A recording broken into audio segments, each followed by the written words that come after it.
Hi, we're the Fearless Frogs from the TCU Neeley School of Business. I'm Sarah, and these are my teammates Brian, Zach, and Tony. We'd like to thank Monsanto and the Washington University in St. Louis for hosting this case competition. We're really excited to walk you through our solution. Our strategy was to gather the available data and analyze it, focusing on the key goals of reducing risk and variability. Analyzing the data, we found that Monsanto can significantly reduce forecast variability by moving away from seeds with low lifetime projected sales. Monsanto can further reduce variability and risk by obtaining cleaner data. There are significant situational and regional effects on the production environment.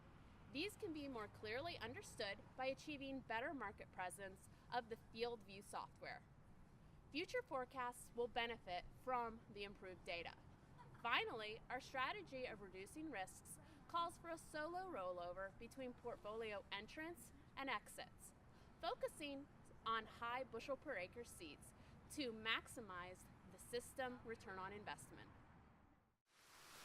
In order to gain some perspective on potential performance bounds and estimate lifecycle demand, we modeled the product lifecycle for all hybrids on the projected optimistic and pessimistic curves provided for NH1, assuming a 5-year lifecycle.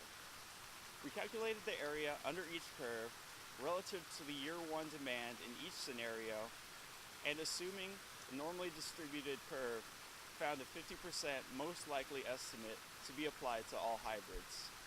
When looking at the estimates for NH1, we found a distinct cutoff point in the last year of sales that signaled that the product would no longer be viable. We applied this into our model for the pessimistic scenario ending on year 4 and the optimistic scenario ending on year 5. When considering the entire portfolio with this model, we found that many of the products will have reached their peak by the year Y+1. In this case, we'll have to introduce a lot of new products in order to fill the demand. Tony will explain further on our selection process that we used here.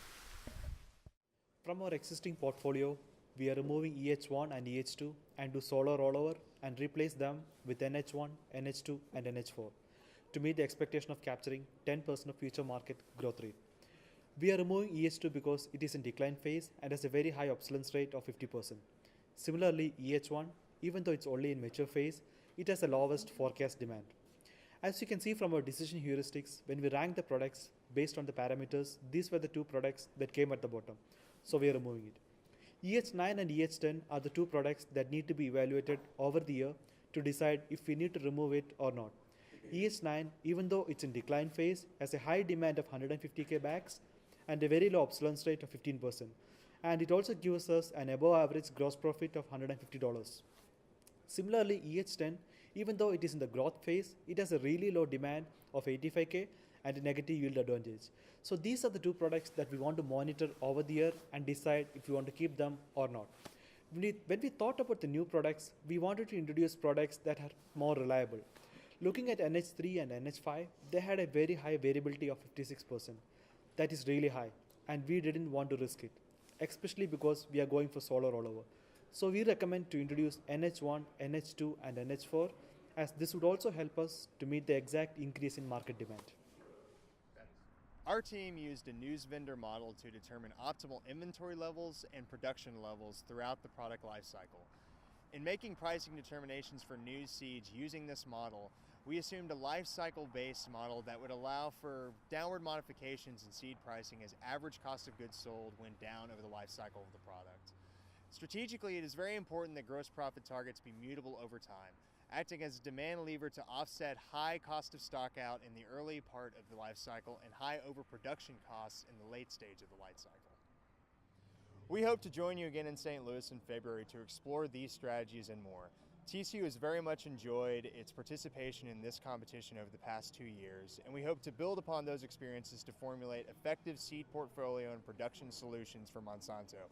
Go Frogs!